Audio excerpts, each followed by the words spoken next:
Bonjour à tous. Aujourd'hui, on va s'intéresser à un sujet passionnant.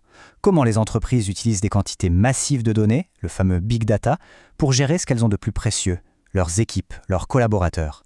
C'est vraiment là que le potentiel des algorithmes se heurte de plein fouet à la complexité de l'humain. Alors, imaginez juste un instant. Et si votre boîte pouvait savoir que vous allez démissionner, avant même que vous en soyez vraiment sûr? C'est un peu fou, non? Ça fait un peu froid dans le dos, mais c'est exactement la promesse de l'analyse prédictive en ressources humaines. Pour bien comprendre comment on en est arrivé là, il faut revenir à la question fondamentale. Finalement, comment on mesure la valeur d'une personne pour son entreprise? C'est le vrai casse-tête du capital humain. Et c'est justement ce défi que le big data promet de, résoudre. Juste pour qu'on parle bien de la même chose, c'est quoi ce fameux capital humain? En gros, c'est une théorie qui date des années 60. L'idée, c'est de ne plus voir les salariés comme une simple main-d'œuvre, mais plutôt comme un véritable capital pour l'entreprise. Un stock de compétences, de connaissances, d'expériences qui a une vraie valeur. Avant l'évaluation de la performance, c'était assez classique. On regardait trois choses. Les résultats, donc ce qui a été fait, le quoi, les compétences, la manière dont ça a été fait, le comment, et puis le potentiel, la capacité à évoluer. Le problème avec tout ça, c'est que ça reste quand même très subjectif. Ça dépend beaucoup de la perception d'un manager, par exemple. Et c'est là que le big data entre en jeu. Il arrive avec cette promesse incroyable, celle d'apporter une approche beaucoup plus objective, plus scientifique, pour gérer et surtout valoriser ce fameux capital humain. D'ailleurs, petite anecdote, le terme big data, il ne vient pas du tout des RH. En fait, il est né au début des années 2000 pour parler des problèmes du e-commerce. Il faut s'imaginer, avec l'explosion des ventes en ligne, les entreprises se sont retrouvées noyées sous un tsunami de données clients, de clics, de transactions. Au départ, pour définir le big data, on parlait des 3 V. Le premier V, c'est le volume, la quantité astronomique de données. Le deuxième, la vélocité, la vitesse folle à laquelle ces données arrivent et doivent être traitées.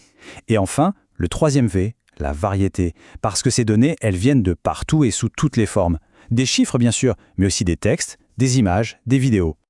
Mais aujourd'hui, cette définition a un peu changé. On a ajouté 2 autres V qui sont absolument cruciaux. D'abord, la valeur. C'est bien beau d'avoir des tonnes de données, mais si elles n'apportent aucune valeur, ça ne sert à rien. Et ensuite, la véracité, c'est-à-dire la fiabilité de ces données. Parce qu'il y a une règle d'or. Des données de mauvaise qualité mèneront toujours à de mauvaises décisions. Ok, maintenant qu'on a défini ce qu'est le big data, la vraie question c'est comment on le rend utile. Parce que, soyons clairs, les données brutes, qu'il y en ait beaucoup ou pas, ça n'a aucune valeur en soi. Cette pyramide, elle explique très bien le cheminement. Tout en bas, vous avez la donnée brute. C'est juste un chiffre, un fait, sans aucun contexte. En organisant ces données, on obtient de l'information. Et c'est seulement quand on analyse cette information, qu'on la met en perspective, qu'on arrive tout en haut, à l'intelligence. C'est là qu'on peut prendre une vraie décision. Et en entreprise, ça se traduit par un cycle comme celui-ci. Le point de départ, et c'est super important, ce n'est jamais la donnée. Le point de départ, c'est un besoin métier, une question stratégique. À partir de là, on va chercher les données pertinentes, on les analyse pour en tirer des enseignements, et on passe à l'action. Et puis, la boucle repart. Donc, s'il y a vraiment une idée à retenir ici, c'est celle-là. La technologie, le big data, tout ça, ce ne sont que des outils. Le vrai enjeu, ce n'est pas la course à la collecte de données. Le vrai enjeu, c'est de savoir poser les bonnes questions business, celles qui vont permettre de transformer cette masse de chiffres en une décision qui crée de la valeur. Bon, la théorie, c'est bien joli, mais dans la vraie vie, ça se passe comment? Comment les entreprises s'en sortent concrètement? C'est là qu'on va voir le potentiel incroyable de ces outils se confronter à la dure réalité du terrain. Ce qu'on va voir maintenant, ça sort d'une étude de cas bien concrète. On a analysé en détail 17 projets de Big Data RH dans des boîtes françaises de différents secteurs. Donc là, on n'est plus dans la théorie, on est dans le retour d'expérience pure.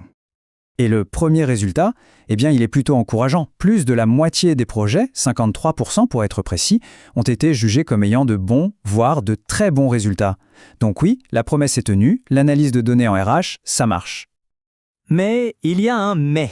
Parce que, en parallèle, la difficulté moyenne de ces mêmes projets a été évaluée à 3,9 sur 5. C'est énorme. Le message est donc limpide. Oui, ça a un potentiel énorme, mais non, ce n'est pas facile du tout à mettre en place. Alors concrètement, qu'est-ce qu'on cherche à faire avec ces projets? Les objectifs sont très pratiques en fait.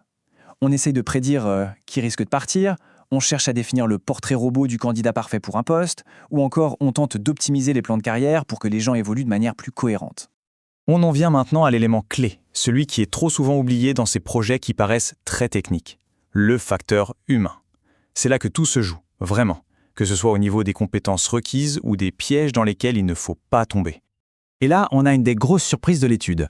Quand on demande au chef de projet quelles sont les compétences indispensables, on s'attend à ce qu'il réponde maîtrise des stats, connaissance des algorithmes, et bien pas seulement.